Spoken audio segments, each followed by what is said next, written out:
another mother. What's up, Larry? Stan Chen. How you doing? I'm good.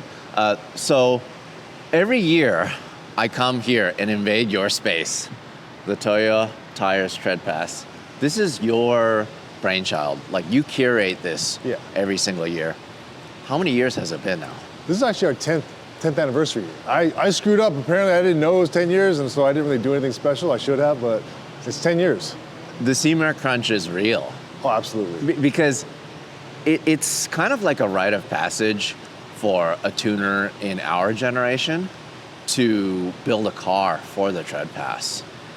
It's incredible. I mean, you'll find me here in the morning when the show starts, and then also when the show ends. You were here before me. It's the only place where I think the light's kissing the cars, but it's not like just a car that's parked outside of the SEMA show. You know, it's not like something that you gloss over.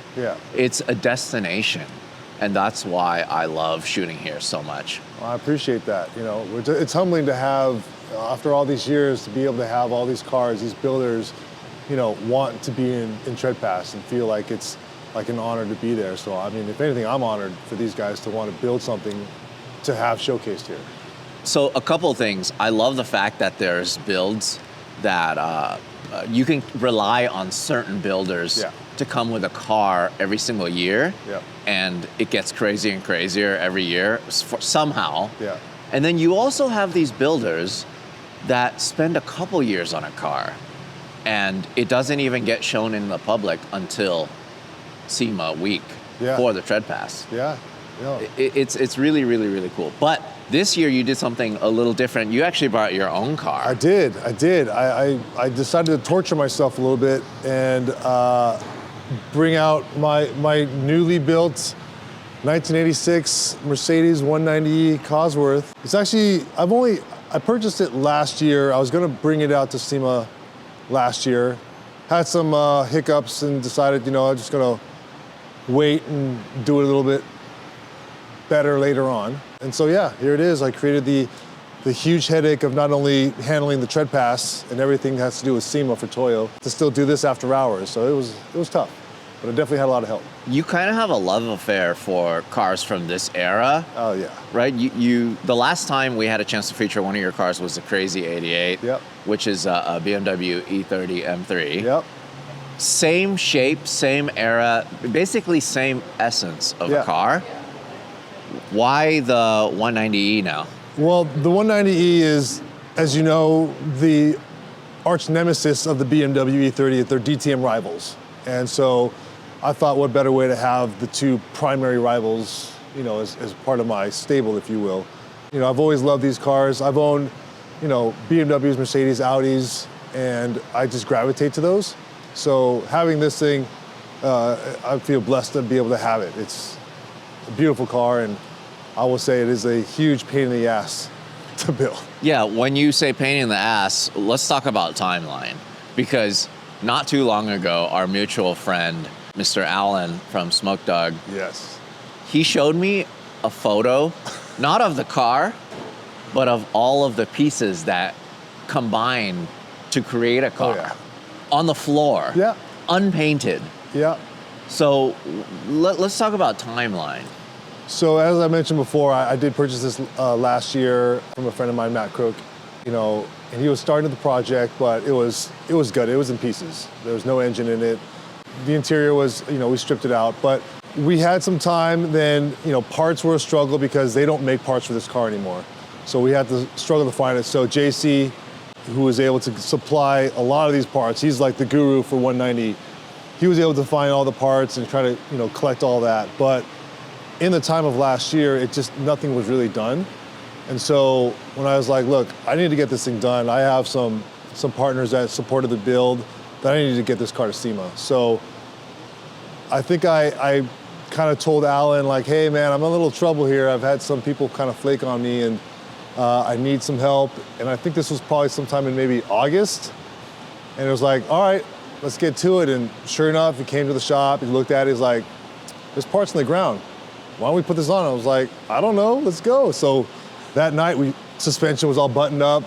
You know, he's like, all right, we'll come back tomorrow night. Next thing you know, let's get this motor inside. I'm just going like, whoa, what's happening here? It's all happening so fast, where it's over a year and a half, nothing being done. So Alan just came in and just started going at it, and it was starting to become look like a car. I was thinking, oh, this thing might make it. And so, sure enough, he took a lot of his time to help out in the evenings, and pretty much did all the mechanics, the fabrication. I think 90% of it was Alan. In true SEMA fashion, this was just being finished the night before. Oh, yeah. Here, parked here.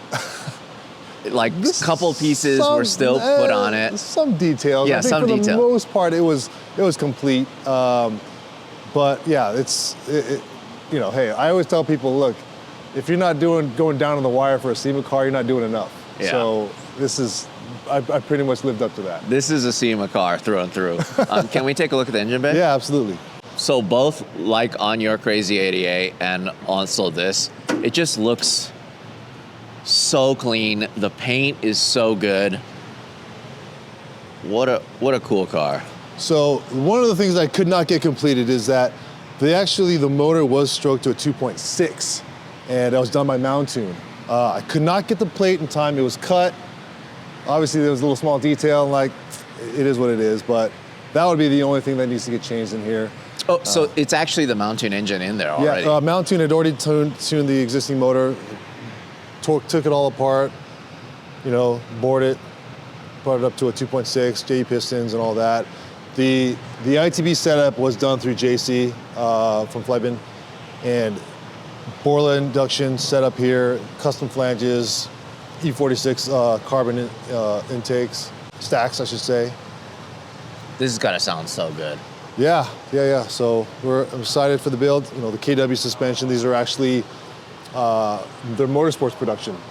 And it's not something that you can get off the shelf. So honored to be able to have that spec. That's great. Yeah, because they build them in Germany, basically to order. Yeah. So, well, yes and no. I think, as you know, we've worked with KW before, but they have a standard one that you can buy off the shelf. This one, because Chris at KW knew, because he has his car, of what is needed to get it to the height that it needs to be, to where it's at, because typically they don't go this low. So, yeah. Amazing. It's so awesome. Really, I just love these vehicles, but as you said, it's really hard to build these because of the fact that it's really hard to find parts, find support for them, especially in the US. Maybe in Europe it would be a little different. Yeah, you're right. I think a lot of the parts did get sourced from Europe. So JC's got contacts in Europe, you know, whether in Germany, in the UK, to get these parts. But definitely very difficult to source them here unless you go buy a couple spare cars.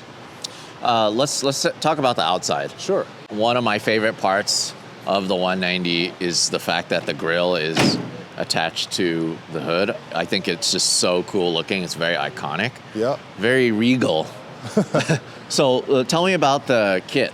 The kit's off the Evo 1 kit. This was actually sourced from a motorsports team in the UK that they still race these cars, so was able to get that from there. So the wheels, so John Sabal and I had designed the wheels for my BMW, those turbofans. Rotoform cut them. On this one, we kind of want to do the same thing where we just did our own design, so something that wasn't really off the shelf.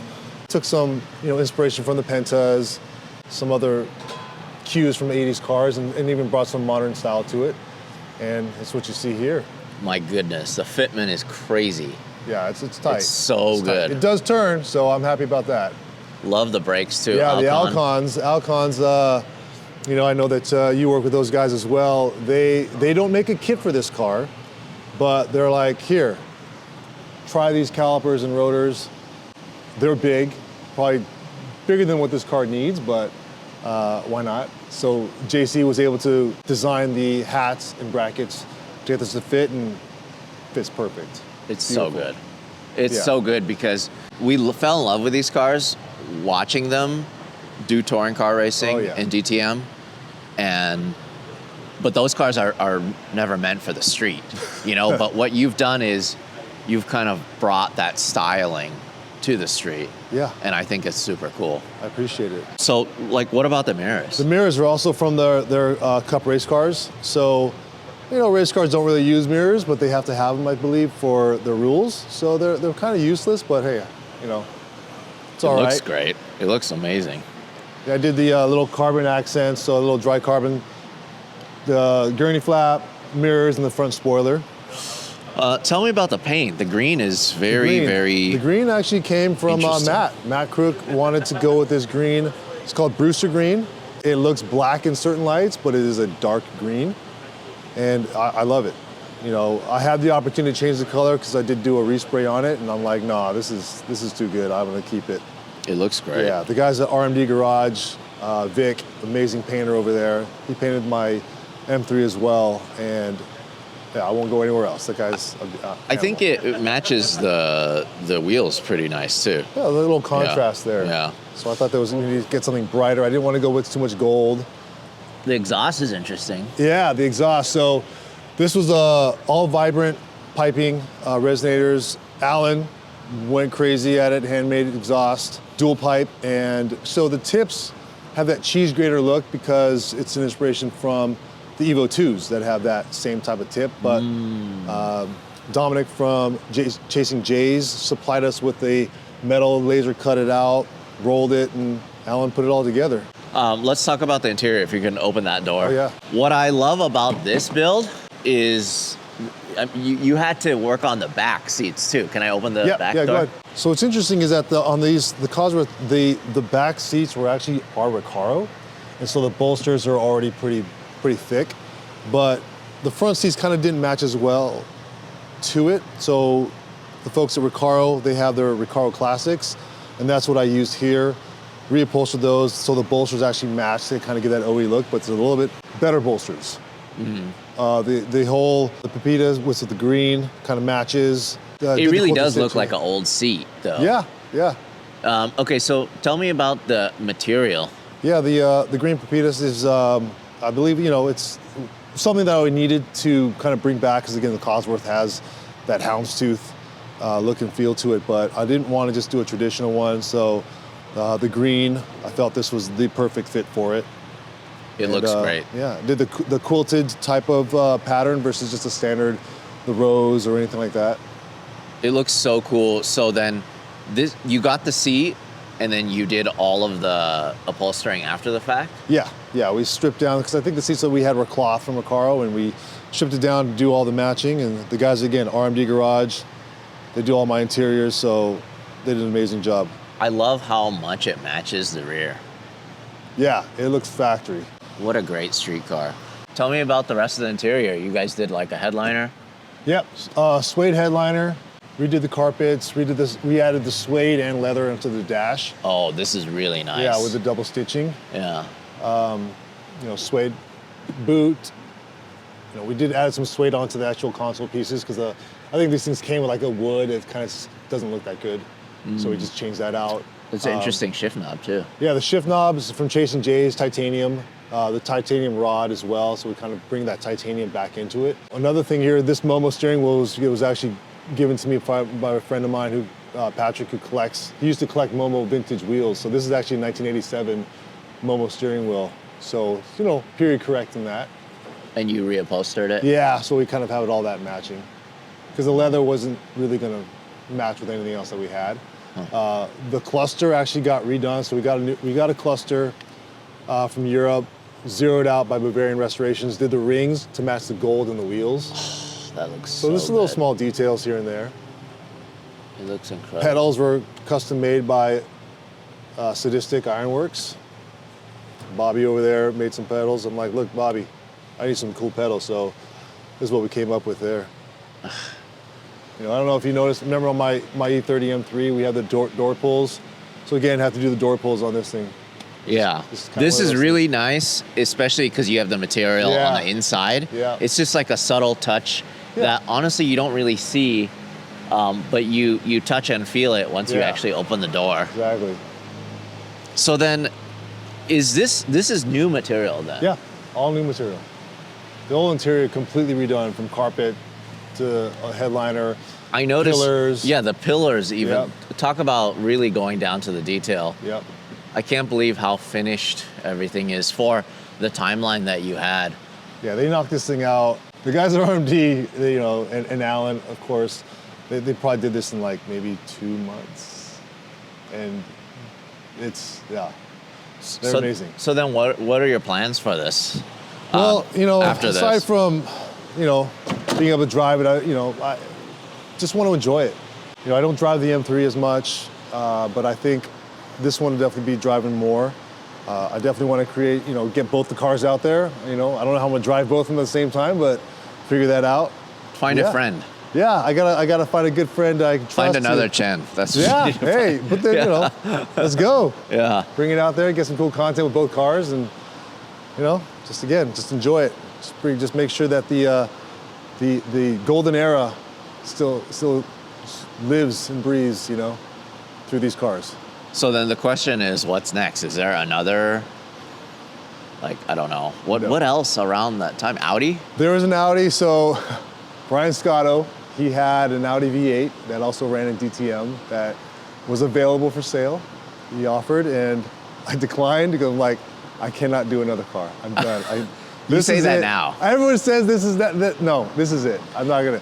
You got it's on record. This is it. Yeah, but don't you want to join this exclusive club of amazing cars that you curate every single year again? No, I know. I know how these guys feel. The stress, the money just flying away. I don't want to do it anymore. This is it. So it's really cool though, because you're practicing your passion. And you're really living exactly what you are putting these guys through. Absolutely. And so you fully understand to every single point. I understand. I feel their pain, their struggles, the stress. But at the same time, look, if I'm going to bring a car, it better live up to the standards of the cars that I have curated here. So, I'm not going to bring something just some bolt-on stuff. I'm just as good. No, these guys put in a ton of work. All the details that go into all their builds, so I just want to make sure that still continues on. Awesome. Cool. Thank you so much. Thank you. Hey, thanks for watching. If you want to support us directly, go to larrychenprints.com. I print and sign every single one of these. This is the perfect gift, or it's the perfect piece of art for your wall.